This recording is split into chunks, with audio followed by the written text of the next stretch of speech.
आम्ही विमानाने हेलिकॉप्टरने केली, पण आम्ही प्रत्यक्ष पाहिलेलं आहे ते किती अवघड प्रवास आहे.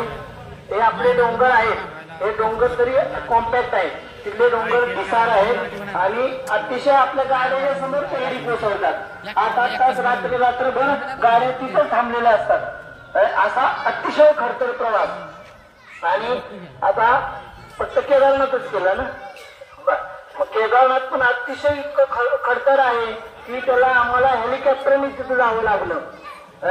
आणि रस्त्यात येणाऱ्या ज्या अडचणी म्हणजे रात्री संध्याकाळी 7 वाजल्या की काय होतं, सगळा अंधार पडतो, दरडी कोसळल्या की सगळे जिथल्या तिथं थांबतात.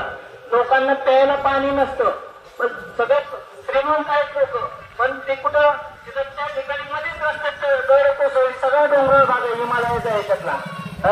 तर त्यांनी या ठिकाणी यशस्वीरित्या प्रवास करून आपल्या गावाचा सन्मान अख्ख्या म्हणजे तालुक्यातच नव्हे तर जिल्ह्यात, महाराष्ट्रात सुद्धा त्याची दखल घेतली जाईल आणि त्याची सर्वांनी दखल घ्यावी.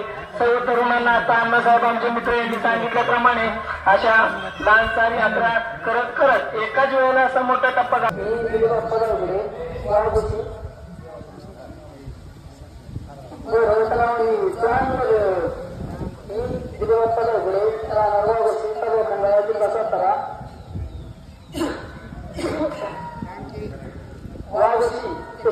जवळजवळ 2000 किलोमीटरचा प्रवास यशस्वीरित्या पूर्ण करून आल्याबद्दल ग्रामस्थांनी जो माझा सत्कार केला त्याबद्दल मी त्यांचा आभारी आहे.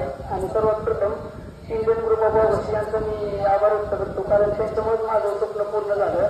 दिनांक 10 मे 2024 रोजी मी वाघोशी गावातून केदारनाथच्या दिशेने प्रस्थानाला सुरुवात केली. तब्बल 2000 किलोमीटरचा प्रवास पूर्ण करून महाराष्ट्र, मध्य प्रदेश, राजस्थान, यूपी आणि उत्तराखंड असा जवळजवळ 5 राज्यातून प्रवास मी यशस्वीरित्या पूर्ण करून दिनांक 5 जून 2024 रोजी सायंकाळी 5 वाजता केदारनाथच्या चरणी मी पोहोचलो. या प्रवासात मला वाटत भरपूर लोकांनी मदत केली, महाराष्ट्रातून भरपूर लोकांनी मदत केली. प्रवासात कसली अडचण आली नाही.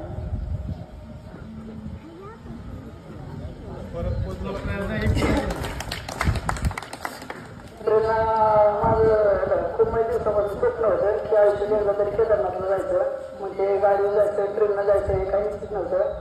मग नंतर विचार केला, मला विचार आला की असं काहीतरी करायचं जेणेकरून आपल्या गावचं, आई वडिलाचं नाव रोशन होईल, त्यामुळे मी सायकलवर जाण्याचा निर्णय घेतला आणि ते यशस्वी करून दाखवला.